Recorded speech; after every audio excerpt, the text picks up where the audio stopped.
Guts and Glory! Today we're sitting down with Christina Kim, founder of Secret Cacao Garden, someone whose artisanal cacao brews and bites you'll all come to wish were postmate-able. As I'm recording this, Christina is currently going off of her last social media post in Santiago, Peru. The lady's on a mission, one that through connecting with global cacao farming communities, I, herself, and approximately, not quite sure on the exact numbers here, but I'm just going to count the rest of the 7.7 billion human beings as fellow chocolate lovers too, on what sustainable livelihoods look like for those within the cacao industry. We're on the receiving end of that warm mug of cocoa, but there's a lot that goes into making that nightly ritual accessible. Or that favorite chocolate bar, cake, you name it. It's an industry that's deeply rooted in its unethical approach and capitalization on environment and communities alike. Hence, people such as Christina. She actually entered my life by way of previous guest Jason Logan in the Toronto Ink Company.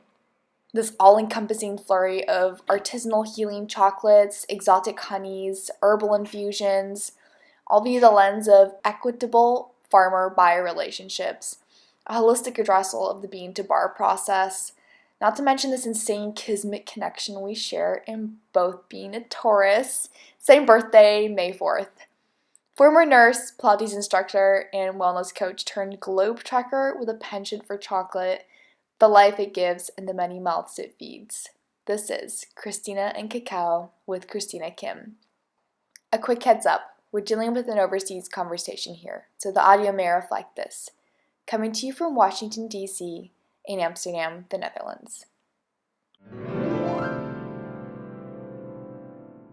It's so beautiful. It really, it's really amazing to think of, the outlook on life and to, I guess, realize that it's there for everyone to have, and, I don't know about you, but my life totally changed, in a year. I never really looked at life this way, so I was like, whoa. I had a really pessimistic look on life. Growing up, I was always a pessimist, kind of being like, okay, I know life is going to suck, so why even try to find the good things? And so I would always be happy with, just going to a good school, getting a good job, making money, and, I just never found real happiness. And I remember thinking on, some bus rides or, being, commuting or, at a lunch break, or bathroom break, thinking, this is my life, and it's just going to be like this all the time. Just work and eat and sleep.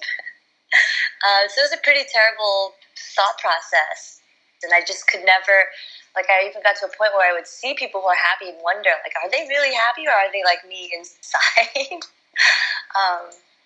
And then I started making cacao, working with it last year, and it just changed everything. Why were you so pessimistic? Where do you think that stems from? I think my whole life I never knew the answer to that until I really looked at it last year when I was started meditating on it. And it was just, I was born into a Korean family and named after a tennis player, Chris Evert. My dad loved tennis, and from the moment I was born, I was had this life planned out for me. I was going to be a tennis player, go to a good school, and I did all those things. I was my whole life, it was tennis and school, and I didn't really have a social life, but for me it didn't matter, I guess. I was just kind of this is good enough. I know I have tennis, I can work up and be good at it, but then as I got older, I kind of realized I'm not going to be a professional, or I'm not going to have this life I always kind of, I never really had to think about it. And so when I got to college, I was just I'm just going to accept that, this life is, I guess, it's just what's given to me. So I just became pessimistic in a way of I'll just be happy with what I have and my dreams were always kind of shot down. So when I was little, I wanted to be a fashion designer, and I would play in my parents' clothes. They had a garage full of old vintage clothes, and I would just go in there for hours and it was like my favorite thing to do. And even though my parents like saw how much joy I had, they were just like, "You're not going to fashion school. You're not doing art. Like I'll never make it." So I kind of grew up thinking like, yeah, dreams are just that, just some fantasy. And I guess I just looked at my parents and saw how hard life was, and that I knew I didn't want a family of my own, just because like I lived in a pretty tough family, and my parents didn't always get along. So I was like, I just want like true love and happiness and like all the nice things. But since I can't have it, I'll just accept the things that I have to do in life, which is like have a good job and make some money. So it kind of ended there. I couldn't really think past it. So I guess that was where I got the pessimistic outlook from. And then I would party a lot. Like on the weekends, I started in college, and it just became like a thing. Like I only felt like I could release my pessimism by just dancing, and I love music. So that was my like form of release, was just dancing it out. And for a while, that was kind of my only, I think, outlet. But that started to get, negative. It started to become like affect my health, and so I started to become more interested in my health. I became a nurse. Then I became a personal trainer, and then a Pilates instructor. Then I got my wellness coach certification, and I slowly like weeded out the partying and kind of like the negative cycle I saw myself going through, and I finally kind of broke through and saw like, it feels really good to like have this life of health. And then I still couldn't find the joy, but then I started making chocolate for my sister for her birthday, and that became like really rewarding. And I just kept at it, and that became my kind of breakthrough to like, I found love and happiness and joy again. It was just like one complete circle. And I didn't need more than that. And so that opened me up to optimism. But yeah, that was like a whole nother transformation that happened in a year. So. But do you find that while you were working towards that weeding out of the partying and that aspect of your life, was there still, say, that numb aspect to it? Were you still working a full-time job at that point while you're getting that certification? Yeah, so I became a nurse in 2000.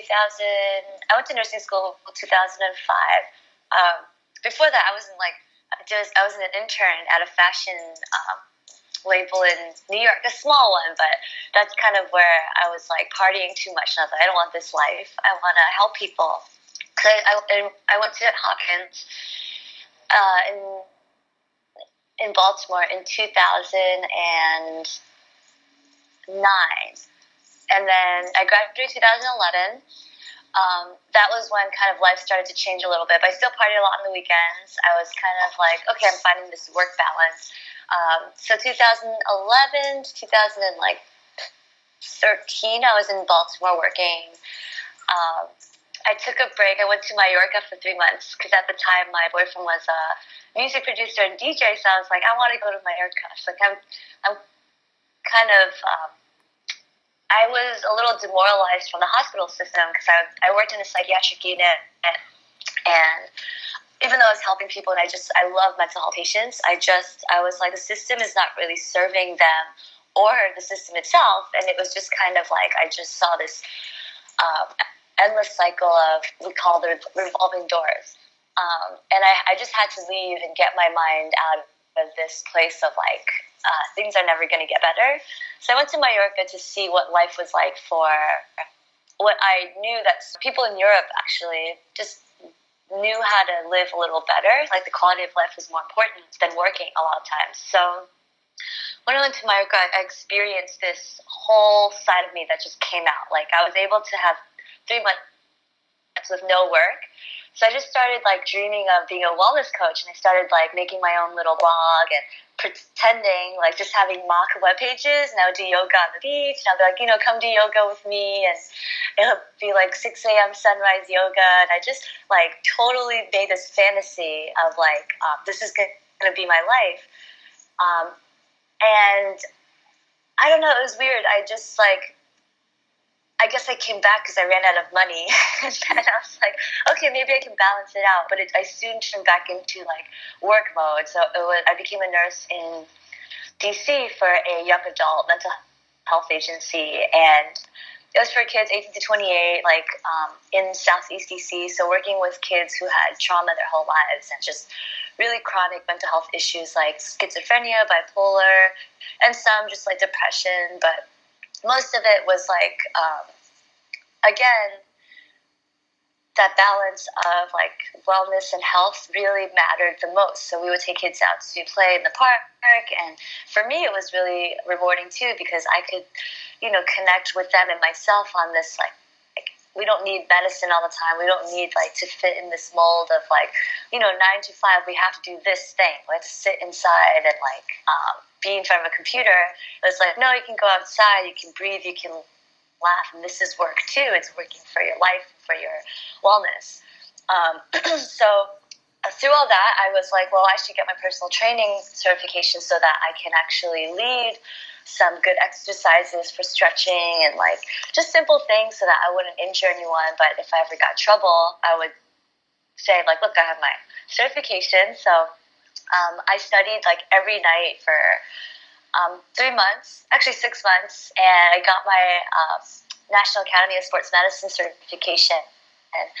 And I was so excited. That was like my first real, I think, goal that I set for myself. Like it wasn't my parents being like, you have to go to an Ivy League school and get in. It's like, it was like I wanted to get a personal training license, and I did it. So I just felt like so happy. And so I started doing that. It's like 9 to 5 nursing. I would fit in teaching classes before like 6, 8 a.m. And then I would teach after, so like 5 to 7 p.m. To make rent, but also I just really wanted to like just get my hands like and feet wet, like just get in there and start learning. And I loved it. I just started feeling my body change, like my outlook on life. I started to feel really positive. And I ended up leaving that first mental health agency because I felt that my quality of life was I was just too stressed out, kind of like trying to balance a lot of hours, and a lot of nurses started leaving, and it was just a lot of strain. So I was like, I could stay because I feel bad and I want to help, or I could leave because I know that I deserve better. Like I need to like take care of my own health. So I moved on to another university, Georgetown University, and worked for the Student Health Center, where it was still working with 18 to 28-year-olds, or like the college age population. And it was interesting. It was like a lot of the same things that young adults really wanted, and what I wanted in life too is just like feeling healthy and like beautiful at my age, and like wanting to use all of my I guess my potential of my age. And like I could see that all the students there were just so anxious, and that was where a lot of illness was coming from. So like just there's colds and asthma, allergies, like it was all related to bad immune systems because of stress and because of like their whole lives. Like they were also in this like rigorous system of like wanting to do well and compete. And so I felt like seeing all that like made me even more aware of like how important wellness was. So I would start looking up ways to do meditation and like aromatherapy, so that I myself could try it, but also I started bringing it into the students just to give them something different and new that that things on campus didn't provide yet. So I would bring in like aromatherapy scents like lavender, for calming, or like orange to, brighten up the mood or to help focus. And I would share them with staff and like, teach about things like drinking lots of water and tea instead of caffeine and coffee. So that made me progress to, actually I added on Pilates instructor because I found that my body felt the best with Pilates, just like my posture, my overall, like, I really felt good. I guess just something about the spinal release and like lengthening. It just made me feel really confident, and there was a euphoric effect that I felt in my brain. So I added that to my regimen. So I would teach Pilates on the weekends. So there I have now 7 days a week of working. Whoa. And then I decided to enroll in a health and wellness program. So I would start studying every day. So this was last year now. No, 2 years ago. For my 29th birthday, I was like, I need to change my life again.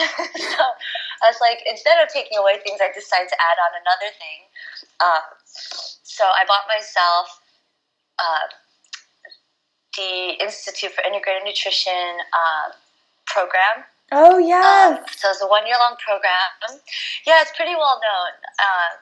Have you heard of it? Yes, definitely thinking about doing this myself. And I've talked to a number of people who have undergone the course as well. And yeah, it looks amazing, and it keeps popping up everywhere. And so I'm just like, okay, the universe is telling me something. Yes, that's how I was.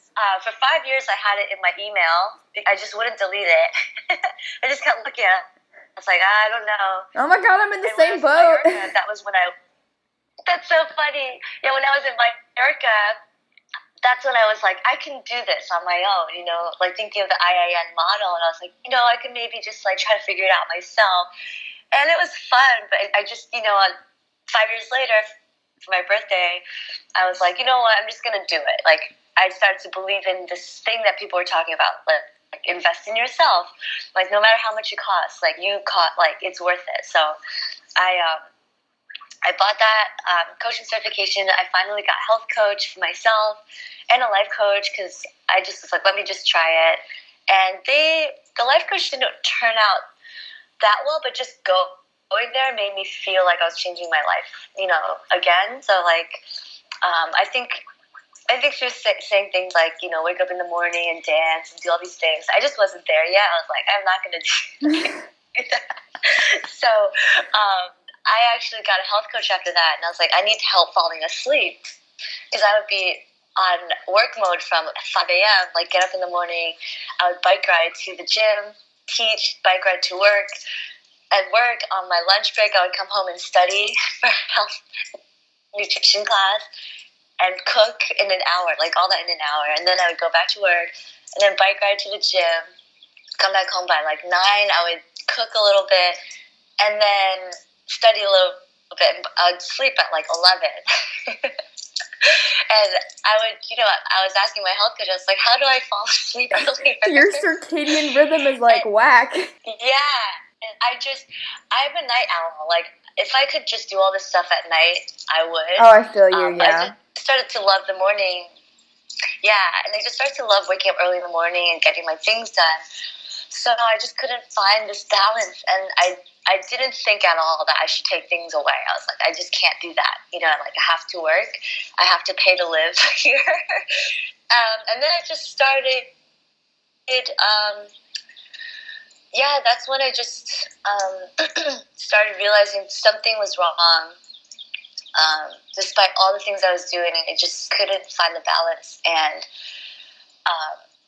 I think, so it was last year, 2017, I made chocolates for my sister. And then in 2018, the beginning of it, or the end of 2017, I started to find out about bean to bar chocolate making. So on top of all the things I was doing, I was making chocolate on top of that. And then last year, by the spring, I was holding my own bean to bar chocolate making workshops in DC in exchange to take an herbal class. So I was still on top of everything I was doing. I added an herbal class, and then I taught a chocolate making class. And then so by April 28th, I quit my nursing job. That was a big decision because it was a huge pay cut. But by that time, I was just like, I think I just need to take a break. And then that break turned into a huge break because then I quit all of my jobs.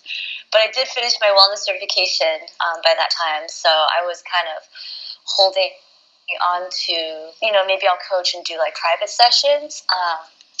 But then I just had this feeling inside that I was like, I need to just look inside for a little bit. And all I could hear was like, I need to just give everything up. So I gave up my apartment. I gave up my jobs. I was like, I'm just gonna make cacao, like follow cacao. So I went to Mexico for a week for my birthday, my 33rd birthday last year. And then when I came back, I had really nothing left. I was moving out of my apartment. And then my friend, she told me that she had an apartment available for me because she heard I was leaving. And she knew I was on this journey to follow chocolate. So she's like, I have 2 months, pay for the rent. Just like take my apartment if you want to be in DC and continue this path. So that's kind of where all my life stuff ended and then began. And that was like last summer. So starting in May, it just kind of was a new cycle for me, a new life. Backtracking to that first moment that you made chocolate for your sister, what was that little inkling like? It's literally triggered a complete 180. So why the chocolates for your sister? That's an awesome question. So I made it because I get a lot of anxiety around my sister's birthday because her birthday is November 16th, and then it's like Thanksgiving, you're seeing family, and Christmas. So I was always kind of anxious about gift giving because I never had money. But it started when I was little. Like I always kind of grew up with my parents saying money is not like the important thing; it's your heart. And so I was always like, how do I show my heart with a gift? And so I would always try to look for these gifts, and I could never find anything I liked. And I would always kind of scramble at the end and, I don't know, give something I didn't really, like give my sister money. We would just send each other money. And we had the same idea of like, just buy whatever you want. But for some reason, I think it was because I was kind of I became single. So a lot of my life I was with a boyfriend. So when I became single that year, I just really started to think of things a little deeper. And I was like, I want to show her my heart. And I was like, how do I do that? And I just, for some reason, I just remembered us loving Ferrero Rocher, like those balls. Have you ever had them? Yes. They're like wrapped in golden tin foil. Yeah. Yes. We love those. So I was like, I'm going to make them because I think I saw like a DIY truffle, like how to make Ferrero Rocher. So I was like, I'm just going to make it. I was on this like Whole Foods kick, which is like, the big supermarket in New York. I mean, in the U.S. Yes. I love and Whole everything, you can just buy everything there. Yeah, so I was like, okay, I'm going to buy organic everything. So I bought organic Nutella, like organic hazelnut wafers. I was like, I didn't know they could make those. So I was like, I'm just going to do it up. So I did that, and like, I spent like, the most I've really spent on anyone in a grocery store. Yeah. I was just like buying all these ingredients, but it was like, this is really fun. So I just, I just made them, and it was really easy, delicious, and I wrapped them up. I had to like think of how to gift wrap them and how to get them in the mail, and I made my sister a homemade card, and I just had so much fun.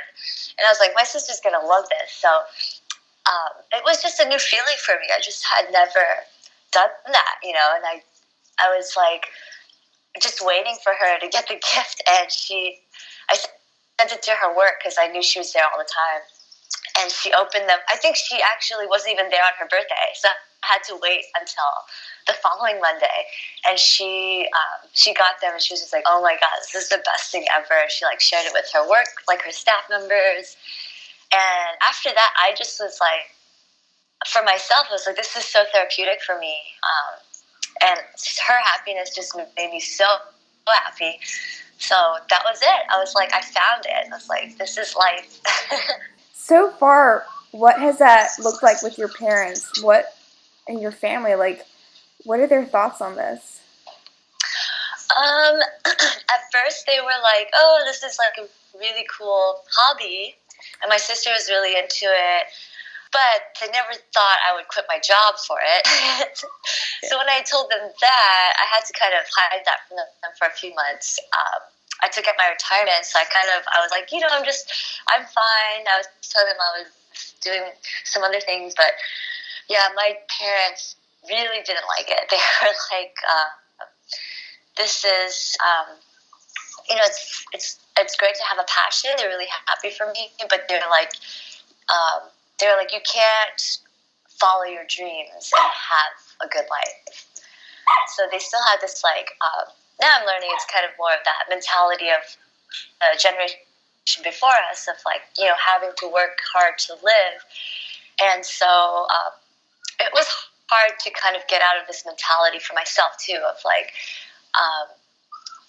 you need to work hard to live, and give up my dreams or keep it on the side.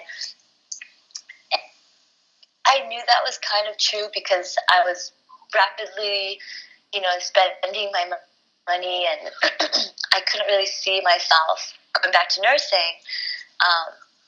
So it was kind of hard. I knew that my parents were kind of right to an extent, but I knew I was right inside too. I just knew that I had this gift of working with cacao, and I was kind of making it, but it wasn't going to be.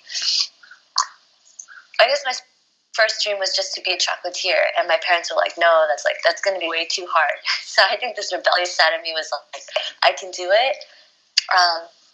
So over the next few months, the last few months were pretty hard. They were like, "We don't want to hear about chocolate." I would tell them things like, "I got into this chocolate festival. I got into this hotel and selling my chocolates in a mini bar," and they're just like, "I don't want to hear it." So it was really heartbreaking, but I understand them. And last year in November, I bought a one-way ticket to Puerto Rico, and I lied to my parents. I was like, I have this documentary that I'm working on with cacao farmers there, and I was like, "I'll be back in a week," and I ended up leaving for 2 months. And by that time, I was like, my parents are far away from me. Yeah, I'm not I'm not affected kind of by their kind of. I wouldn't even say judgmental. I just felt really down. I doubted myself when I was with them. So when I was in Puerto Rico, I was able to build up my confidence again and say, "You know what, this is what I want to do." And when I came back in December, we had a talk about my parents just saying they love me and they want me to do well, but they don't want to see me sacrificing myself for this love of chocolate that doesn't seem to be giving me stability. But I'm just a super stubborn, double Taurus ox that I just recently found out that's makes me who I am. I was like, there's a reason why I keep saying no to very practical things. It's just no, there's something inside me that's saying I could make it. I just have to go a little bit longer. My parents essentially just kind of gave up, and they're like, I just want to make sure you're safe and happy. So now at this point, I just call them and tell them I'm doing okay, and I don't really mention chocolate as much, but it's become an interesting relationship. And my sister really supports me, but she's also very practical, really smart woman that works in New York City with the data analysis job, and she's just trying to help me financially plan things.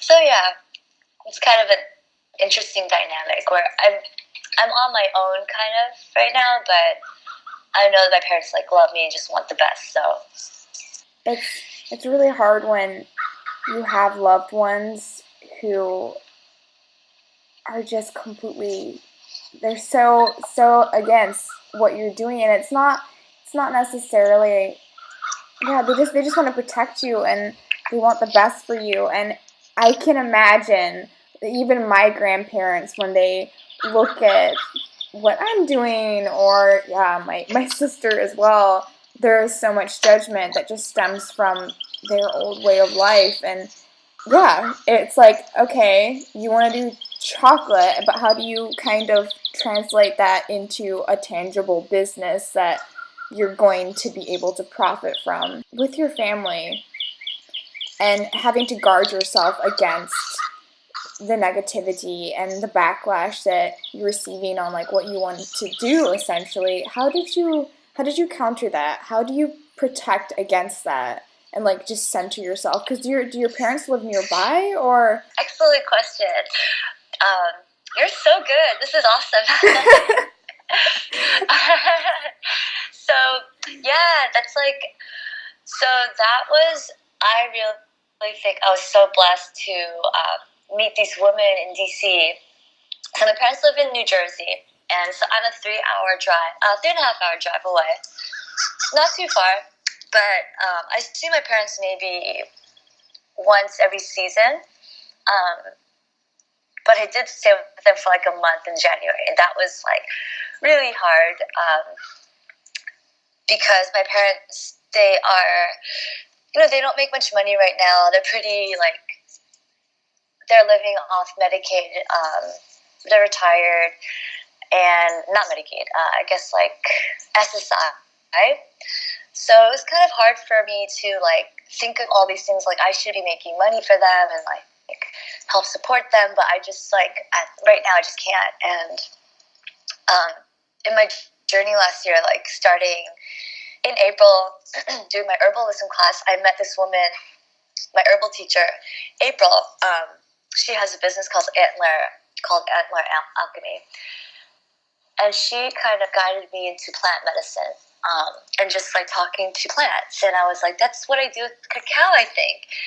And I think before that I was like a pessimist, like basically a nihilist. I was like, I don't believe in anything, like from The Big Lebowski.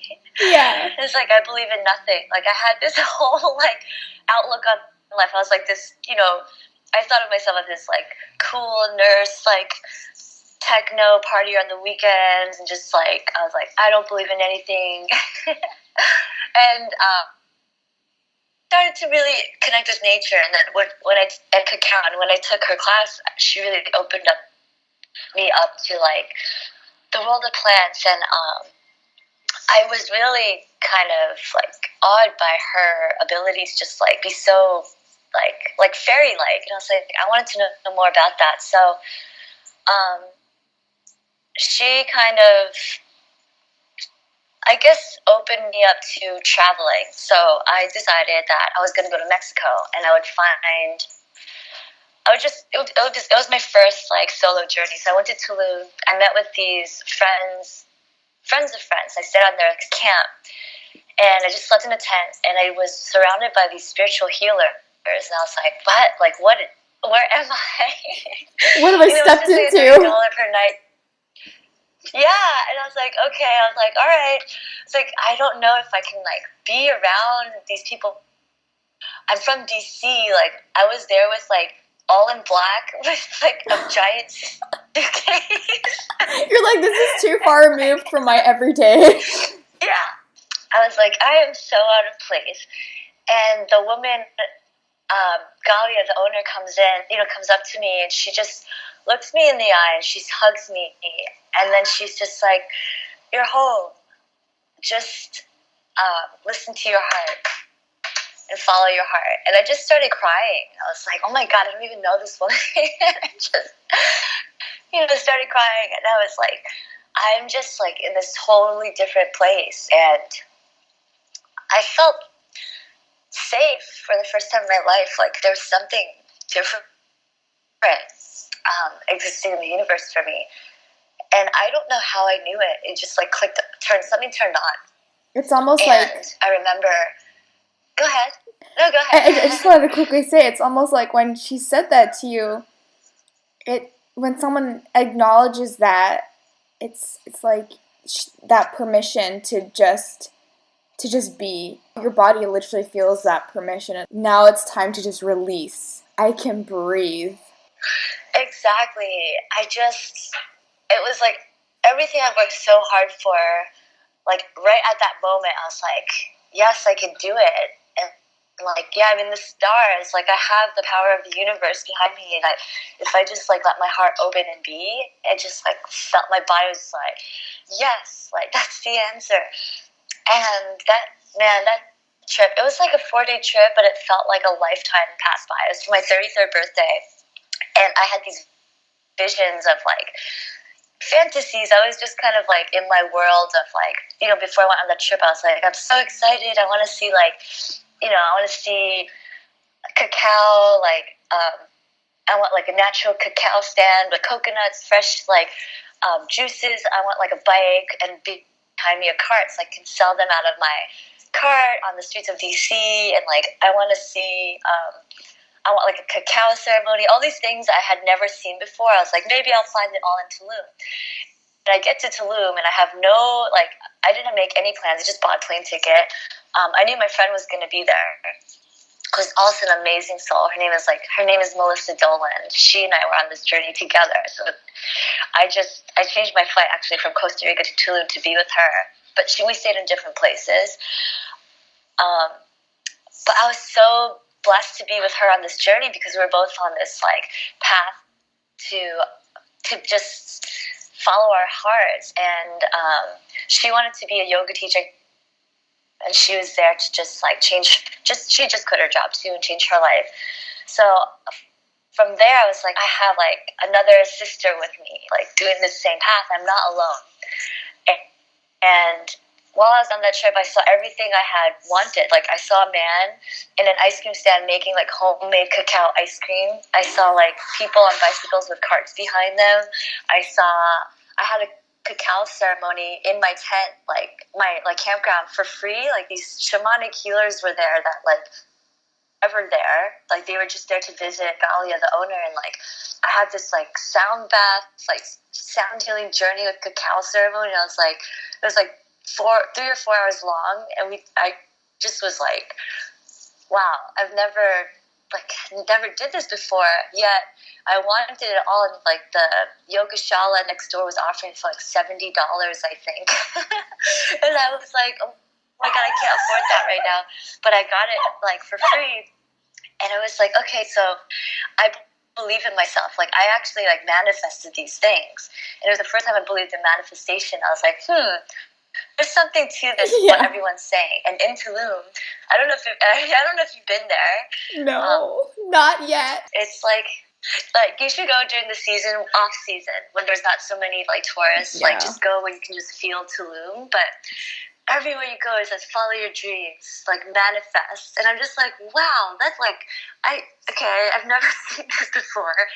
But all right, I dig it. So I was just like into it. And when I came back, I was like a whole new woman. I was like, all right, I'm going to start manifesting. And I started meeting these women in DC called, it was a collective called Femme Fatale. It's a woman-owned like pop-up business that supports other female entrepreneurs in DC. And there I just met all these women who are just like goddesses, just like awesome, confident women who left their jobs, or this was their part-time job, to like just start their own thing. And I just felt the power of like, I mean, last year was just this year of alchemy, right? Like, I don't know if you felt that, or like I feel it. It was, yeah. So I was like, oh my god, I'm surrounded by so many women just like me. And that's where I got all my confidence from. Like I was like, no matter what, like I know I'm right because all these women are supporting me. And I was so grateful. So back to like my parents, I was like, they don't know this world, and like I'm so blessed that I got to be in this world where women are making it, supporting each other, and it's like it's about the collaborative and the collective now instead of the individual. And that's, my parents always grew up being like, be wary of others. So I always grew up in that mentality, and I was, I think I still have to teach them a little bit of this mentality of the collective, but that has been and still is kind of my shield and my armor of like, I have the protection of goddesses, and not just only goddesses now, you know, like just like everyone, men and women, just like this energy of like this positivity and being and like owning oneself, like just knowing oneself, and that's the power. And so far it's been serving me. It's been really helping me. When people come together, that's when stuff goes down. And that's when you see the ripple effects. It's almost like you got to a point where you found yourself solo in this journey, and you had to take that step for yourself and your gut. It's like you really had to own the gut and the intuition in that moment. But when you took that, you find like the community. And I just want to say that's really, really brave, because most of the time it's you see a person kind of doing what you want to do, or like a friend, and through community it's almost like you're goaded and that support to be able to take those steps. But you're like, I'm doing this now. You totally nailed it. It's like, just there's something that your mind just can't resolve. It's just like, nope, it's just, you just know it. You can't make any rational explanation sometimes. It's like, it's in your gut, in your heart, and I totally went for it. And it's, I think it's the realest thing that exists, you know, like, what's life for if you don't listen to that gut feeling? It was definitely then, I don't know, there's this one question I wanted to ask, and it was like, kind of like, what came first, like the chicken or the egg? Was it cacao or intuition or cacao? I don't know, it's like, it's really weird. It's like slowly this meshing of the two, it's like happened at the same time. But yeah, you can totally, I want to hear what you want to say. You know, I think, it's interesting because it's like, and I think, so I always kind of thought that cacao called to me, but I also asked for help inside. So I was learning this with April about like plants and like how to talk with plants. And it's usually this beautiful idea of plants come to you when you need them.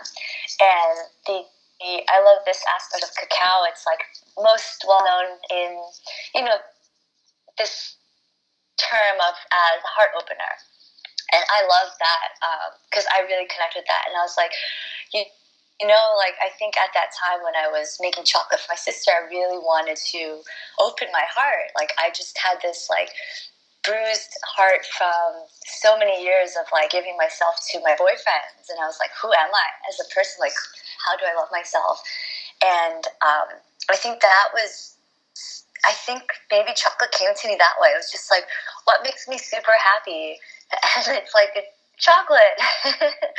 And ever since, I don't know, I guess like to go on with it, I think it was just kind of like just working with chocolate really healed my heart. Like I just felt this meditative like happiness that didn't come from anything else. Like, I mean, yoga I would feel a little bit, but it wasn't really my heart getting into it. So I think it was like, I think it was me, probably like my intuition sending out signal to the world or the universe, just saying like, I need help. Like I need to start healing from my heart. And that was kind of when the cacao came. And then I started noticing other things. Actually, cannabis came into my life where my creativity was kind of also like, I want to create. Like I have my heart now, but like I want to make stuff. Like, and all of a sudden cannabis came in and I started making edibles for myself and friends, just like as an experiment. And I never used to like smoking weed. I would just always be too paranoid. But cannabis became very interesting when it melded with chocolate. I became like, I was able to dig through my like traumas and like sit there and like cry through them, which I couldn't do alone with cacao. It was really interesting. And from there, I was like, I really believe in that. Like whatever your body needs, I think it is able to send these vibrations out, and the plants just come. It's so interesting, and I see it now. Like everywhere I look, I'll see like either if I see dandelion root or like burdock, it's like, yeah, I do need some detoxing. Like I know I haven't been cleansing my kidneys or like things like that. So I really pay attention to signs around me and know that it's because my body is actually giving off those signals. So yeah, so I guess that answers it. This episode just really speaks to your entire journey and the 180 that you've done. And so I really want to close it off with your current ritual of making a chocolate bar. Like, take us through the motions. Like, what does that look like? So there's a few ways I do it. My favorite way is to have cacao beans, like the whole bean. My favorite place to get them from right now is from Ecuador. The heritage is Urbanesia now. And oh my God, I have to. Oh, okay. So Layla is my friend who owns Cocoa Supply, and she has a business, a warehouse in New York City, actually Brooklyn, and Amsterdam. No way. Other locations. No way. Wait, So this is crazy. Yes. Because I was actually on their website 2 days ago, and I'm like, I have to send this thing to Christina if she doesn't know about this yet, because I was like, they have an Amsterdam warehouse, and I was freaking out about it. Oh my God, it's so funny, because I was like, when you said you're in Amsterdam, I was like, oh my God, I should tell her about Cocoa Supply. Awesome. Yes, okay, so that's where I get my cacao from, and like, I just fell in love with their cacao, and Layla, she's just so amazing. I'm going to interview her on my, actually, I hope you can interview her, because you're so good at interviewing. I'm kind of like, that would be crazy. But yes, I would love to get you in touch with her, because she's just like, she has an awesome, amazing story, super badass. She also, has major guts, and like, she founded this company on her own as a single mother. And so this, like, so much energy, because it comes from her family's like farm, but also her friends' family's farm. Like, they're just like, she's supporting like the local farmers, and it's like, she makes sure the quality is really good, teaching them about what's organic cacao, and like what it means to have good quality, and really like building up their livelihood. And so with that, like, I love making cacao with like my own cacao with that kind of integrity behind the bean.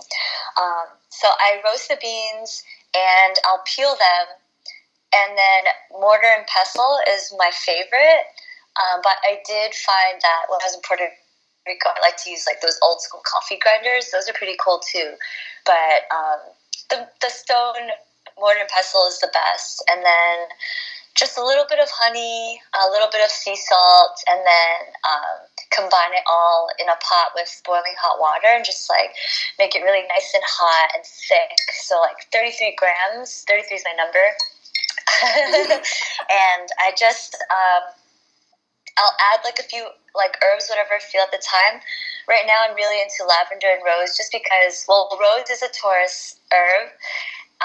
And also like really like, I just really like feeling nurtured, and like being in a womb is what my friend says, and I'm like, yes, that's what it feels like. So that's really been nice for me right now, just with this cold weather, and like the spring, it just feels very like just like flower goddess like, which I like to feel most of my days.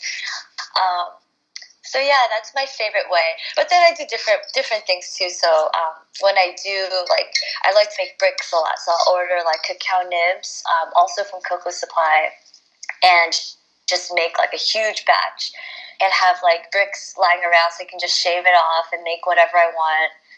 Cacao whenever I want. But the same method, just like put in hot water, mix it around, and then put whatever herbs. Or else sometimes I'll just do it like just with a little bit of salt, like no honey, just like straight, when I want a day of like, I guess just kind of like a day of